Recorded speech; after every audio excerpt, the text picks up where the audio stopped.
Hey there folks, let's talk about Google Meet and how you as a teacher can control it better, because let's face it, sometimes kids take advantage of stuff, right? So I made some changes so that our students do not have the ability to start their own Google Meet or their own live stream. So that is going to affect how they can access class sessions. Now, if you have a Google Meet already generated, like through your Google Classroom, you do the generate link there, that will still work, but you won't have the same level of control of getting students kicked out of the Meet and closing it out so that they can't rejoin and commence shenanigans. So let's talk about how you can control that and how you can keep students from rejoining a meeting after that class session has closed, and that's by using named sessions.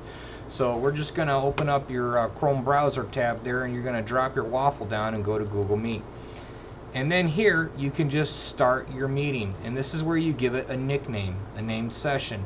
This is nice because it's going to be unique to our school, and you don't have to worry about using the same name that somebody in Tacoma might be using or whatever. So I'm just going to give mine a name here, IT Mr. B.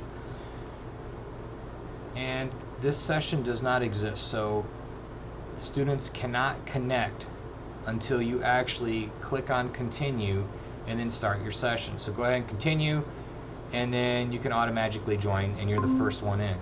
Then what you'll do is your kids can join. So in this case, I'm using an iPad, but you know, they're going to use a Chromebook or whatever device they want. And I'm just going to have the student go to Google Meet, and they're just going to type in this same meeting nickname, IT Mr. B. And of course, you can name it whatever you want that is unique to you. So if you have History Section 1, do a History 1. History Section 2, History 2. Whatever works for you guys. As long as you use the same nicknames on a regular basis and your students know what to join with, you will be able to maintain control. So I'm just going to set up my student right now. IT Mr. B, join the meeting.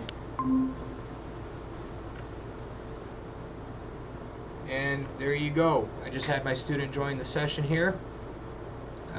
In this case, it's just me and Captain Kirk. So since I created the nickname session, and I was the first person in as the teacher, I now have administrative control over the session, which is awesome for us because I know we had some instances last spring where students might be the first ones jumping in, and then they might be able to mute the teacher, which for all intents and purposes, that just really sucks. So let me show you what you can do. You'll teach, you'll do your stuff, it's the end of the meeting. When you close out the meeting, they cannot rejoin, but you want to make sure that those kids can't get back in. So go ahead and click on your people icon there. You can see who it is in it.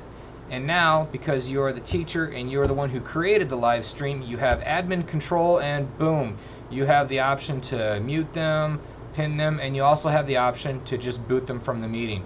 So boot out your students, you're done, hang up, and if you want to check it out, using that same name session, IT Mr. B, Mr. Kirk here is trying to log in. Well, guess what? Denied. You can't do it. So that's a great way for you to control your class sessions, to keep the students out when you're done, and to prevent further shenanigans on school equipment. Thank you for watching. I hope this was helpful. Have a great day and stay safe.